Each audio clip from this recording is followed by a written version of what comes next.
Welcome to the quick start video of the wireless endoscopic camera by Marina Medical. So here you have the box, you have the quick start instructions, paperwork, and you have the camera itself. The camera has a battery already pre-installed. It is replaceable if you need to, but most of you will not need to.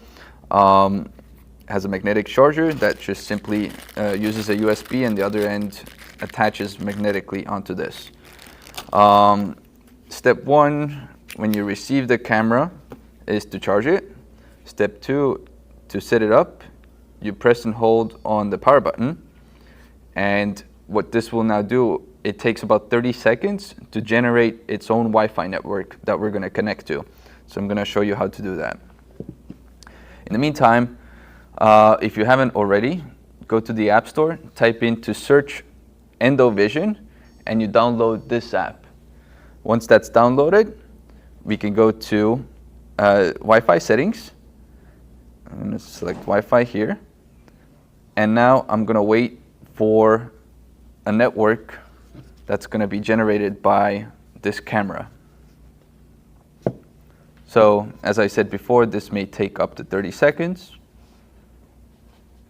Oh, here we go. EndoVision A3, and we're going to connect to that.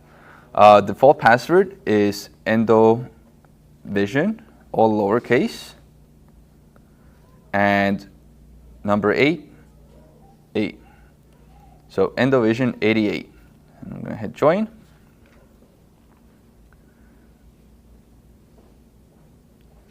All right, now we're connected. So what we're going to do is we're going to open up the EndoVision app, the one here. And voila, the camera is on. You have the focus ring right here, so you can adjust the focus. And we're going to connect our scope. So all of Marina Medical scopes come with the universal adapter. You got the Storz, ACMI, Olympus, everything built into one. And then you can use our wireless light source, which is 350/519, and you screw this on, and then our fenestrated sheath clicks in place, lock it, and the camera. Turn on the light, and now you have a fully wireless endoscopic set ready to go. Regarding the software,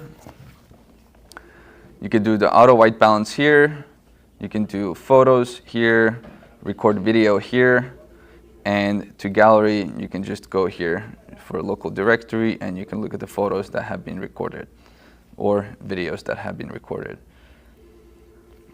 In the settings, everything's set to full HD. You can modify the device name, although you really shouldn't mess with these settings.